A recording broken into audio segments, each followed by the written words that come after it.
Then David said, "This is the house of Jehovah God, and this is the altar of the burnt offering for Israel." And David commanded together the strangers that were in the land of Israel, and he set masons to hew wrought stones to build the house of God. And David prepared iron in abundance for the nails for the doors of the gates and for the joinings, and brass in abundance without weight. Also cedar tree in abundance for the Zidonians, and they of Tyre brought much cedar woods to David.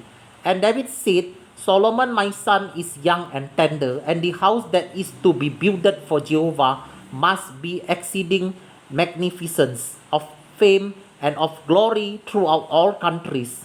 So I will now make preparation for it." So David prepared abundantly before his death.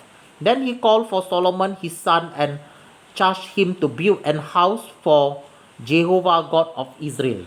And David said to Solomon, "My son, as for me, it was in my mind to build an house to the name of Jehovah my God.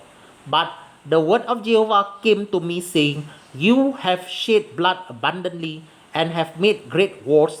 You should not build an house to my name, because you have shed much blood upon the earth in my sight.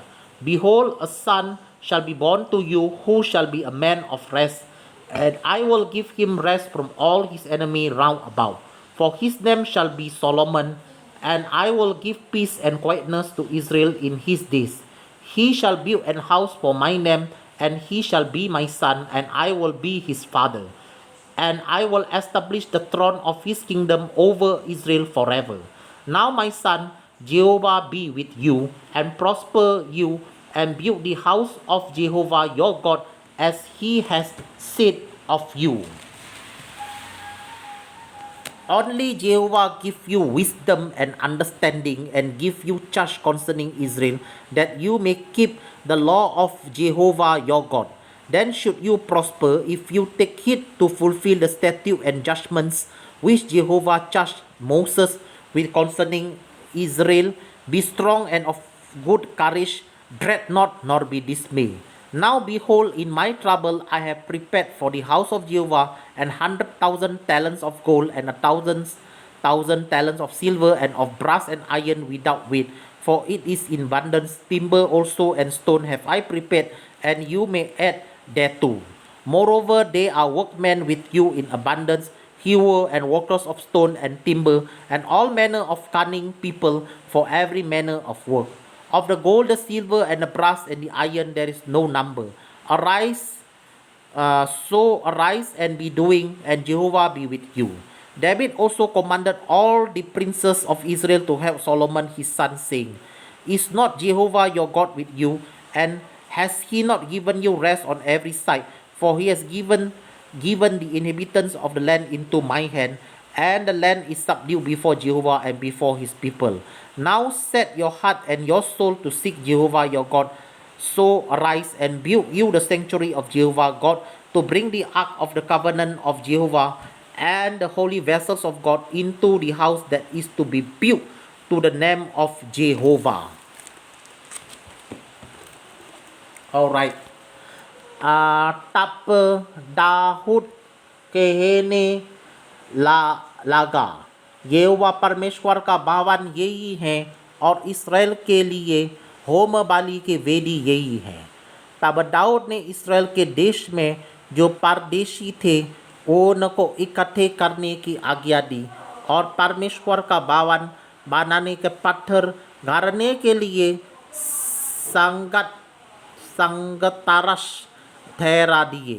फिर दाऊद ने फाटकों के कीवारों की कीलों और जोरों के लिए बहुत सा लोहा और तौल से बाहर बहुत पीतल और गिनती से बाहर देवदारों के पैर इकट्ठे किए, क्योंकि सीदोन और सारे के लोग दाऊद के पास बहुत से देवदारों के पैर लाए थे।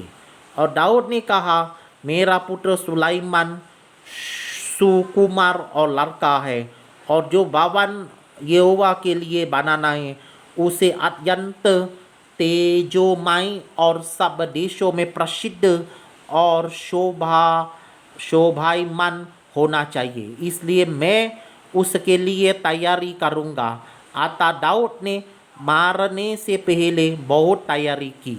फिर उसने अपने पुत्र सुलाइमान को बुलाकर इसराइल के परमेश्वर यहोवा के लिए भवन बनाने की आज्ञा दी।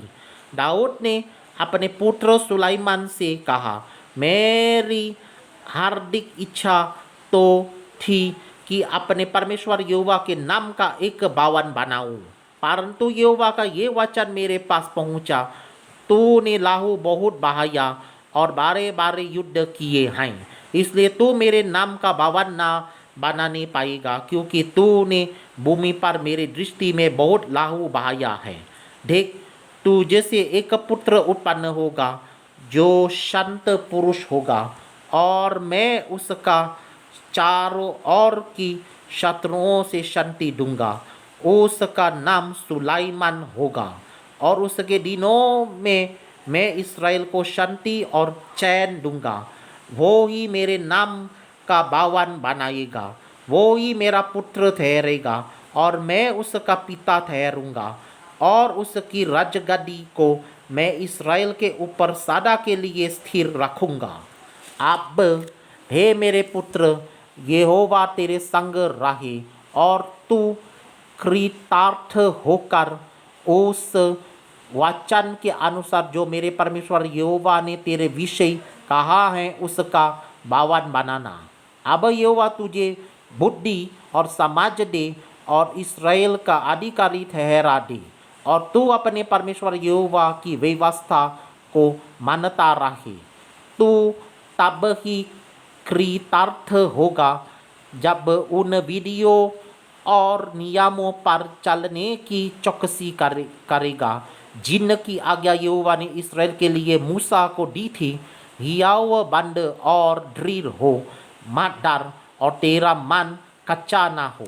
सुन, मैंने अपने क्लेश के समय यहोवा के भवन के लिए 1,00,000 किक्कर सोना और 10,00,000 किक्कर चांदी और पीतल और लोहा इतना इकट्ठा किया है कि बहुत तायत के कारण तौल से बाहर है, और लकड़ी और पत्थर मैंने इकट्ठे किए हैं, और तू उनको बारा सकेगा।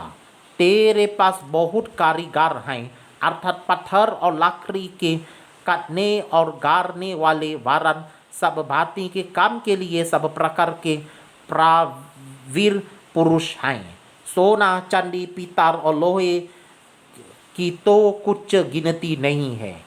अतः तू उस काम में लग जा, यहोवा तेरे संग नित रहे। फिर दाऊद ने इसराइल के सब हाकिमों को अपने पुत्र सुलाइमान की सहायता करने की आज्ञा ये कहकर दी, क्या तुम्हारा परमेश्वर यहोवा तुम्हारे संग नहीं है? क्या उसने तुम्हें चारों ओर से विश्राम नहीं दिया? उसने तो देश के निवासियों को मेरे वश में कर दिया है, और देश यहोवा और उसके प्रजा के सामने दबा हुआ है। अब तन मन से अपने परमेश्वर यहोवा के पास जाया करो, और जी लगाकर यहोवा परमेश्वर का पवित्र स्थान बनाना, कि तुम यहोवा की वाचा का संदूक और परमेश्वर के पवित्र पत्र उस भवन में लाओ जो यहोवा के नाम को बांधने वाला है। All right, I have finished reading. Thank you.